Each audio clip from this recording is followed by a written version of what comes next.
أعوذ بالله من الشيطان الرجيم. بسم الله الرحمن الرحيم.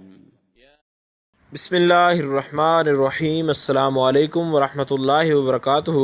بات کریں گے خواب کے اندر لوہا دیکھنے کے حوالے سے کہ اگر کسی نے خواب کے اندر لوہا دیکھا تو اس کی کیا تعبیر ہے، اس کے لیے لوہے کا دیکھنا کیسا ثابت ہو سکتا ہے۔ اس حوالے سے مکمل طور پر جو وضاحت ہے، جو تعبیر ہے، اس کو ڈسکس کریں گے۔ اس سے پہلے آپ سے گزارش ہے کہ اگر آپ نے ہمارے چینل کو سبسکرائب نہیں کیا تو ضرور سبسکرائب کریں، کیونکہ روزانہ اسلامی فقہی مسائل اور خوابوں کی تعبیرات کے حوالے سے ویڈیوز جو ہیں وہ اپلوڈ کی جاتی ہیں۔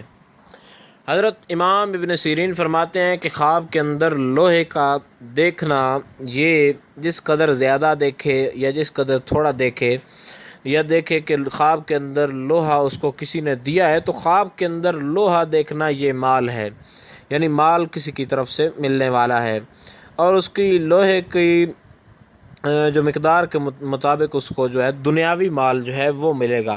حضرت ابراہیم کرمانی فرماتے ہیں کہ خواب میں لوہے کا دیکھنا صلاحیت، بادشاہت اور اس کے علاوہ معزز و محتشم ہونے کی تعبیر ہے، اور اگر دیکھے کہ لوہے کو پتھر سے نکالا ہے تو یہ اس بات کی دلیل ہے کہ کوئی مشکل اس کو پیش آئے گی اور یہ اس مشکل میں کامیاب ہوگا۔ حضرت جابر مغربی فرماتے ہیں کہ اگر کوئی شخص خواب کے اندر دیکھے کہ لوہے کا کام وغیرہ کر رہا ہے، کوئی لوہے کے ساتھ کوئی اس کا معاملہ جو ہے وہ کر رہا ہے لوہے کے ساتھ، اگر دیکھے کہ خود آہنگر ہے، یعنی خواب کے اندر لوہے کے ساتھ کوئی کام کر رہا ہے، لوہار بنا ہوا ہے، آہنگر بنا ہوا ہے، تو یہ اس بات کی تعبیر ہے کہ اس کی عزت میں اضافہ ہوگا اور اس کی محنت جو ہے، اس کی روزی جو ہے وہ حلال کی ہے۔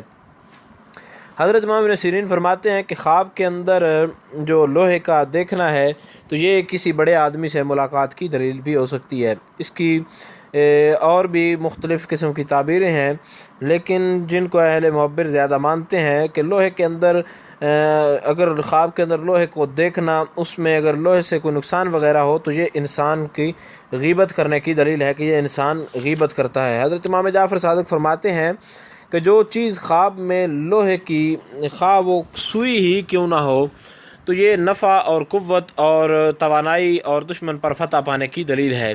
امید کی جا سکتی ہے کہ خواب کے اندر لوہا دیکھنے کے حوالے سے جو تعبیر تھی اس کی آپ کو سمجھ آ گئی ہوگی۔ پھر بھی اگر آپ کو کوئی اس حوالے سے، اس کی تعبیر کے حوالے سے کوئی مسئلہ ہو کسی خواب کا، تو آپ نیچے کمنٹ میں پوچھ سکتے ہیں، انشاءاللہ العزیز آپ کو آگاہ کر دیا جائے گا۔ السلام علیکم ورحمۃ اللہ وبرکاتہ۔